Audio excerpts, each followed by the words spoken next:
రాంప్రసాద్ గారు, చాలా మందికి డౌట్లు ఉంటాయి. అంటే how to make this wise decisions అని చెప్పి. సో కొన్ని నేను అందరి తరఫున కొన్ని క్వశ్చన్స్ అడగబోతున్నాను మిమ్మల్ని. ఫస్ట్ ఆఫ్ ఆల్, ఒక వ్యక్తి, ఒక వర్కింగ్ ఎంప్లాయీ ఇంటికి వచ్చే ఇన్కమ్ని ఎలా ప్లాన్ చేసుకోవాలి? ఏ రేషియోలో సేవ్ చేయాలి? ఎంత ఖర్చు పెట్టాలి? There is a private sector employee who is making 80,000 per month. He is just 32 years, having one kid, no dependents. His parents are well off. Both are pensioners.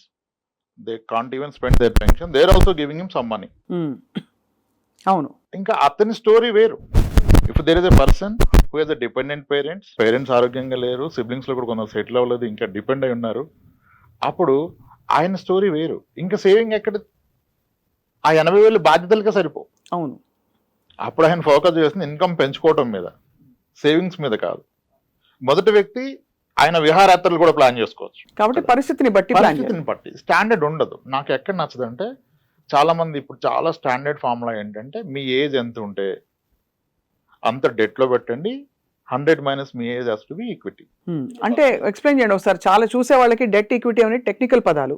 Risk లేకుండా government bonds కానీ, bank fixed deposits కానీ debt కింద consider చేస్తాము. Equity markets లో నేనైతే mutual funds వరకు ఆగిపోతాను, stocks వరకు వెళ్ళే ధైర్యం చేయను. వాటిలో పెడితే దాన్ని ఈక్విటీ మ్యూచువల్ ఫండ్స్ అంటాం. ఇప్పుడు 30 ఏళ్ళ వయసు ఉంటే మీరు 30% మాత్రం డెట్లో పెట్టుకొని ఫిక్స్డ్ ఇన్కమ్ ప్రొడక్ట్స్లో, మిగిలిన రిస్క్ ఉన్నా సరే డబ్బులు ఎక్కువ వస్తాయనే దాంట్లో పెట్టుకోమని చెప్తారు. నేను అంటాను, మీకు వస్తున్న ఇన్కంలో కాదు ఈ ప్రపోర్షన్, మీ ఓవరాల్ నెట్వర్క్లో ఈ ప్రపోర్షన్ చూసుకోవాలి.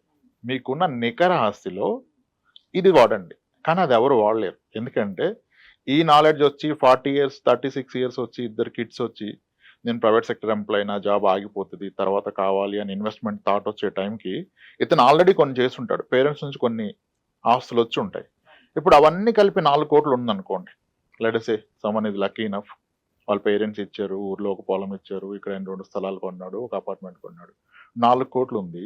ఇప్పుడు ఇతని జీతం 1 lakh ఉంది, ఇతని ఏజ్ 40.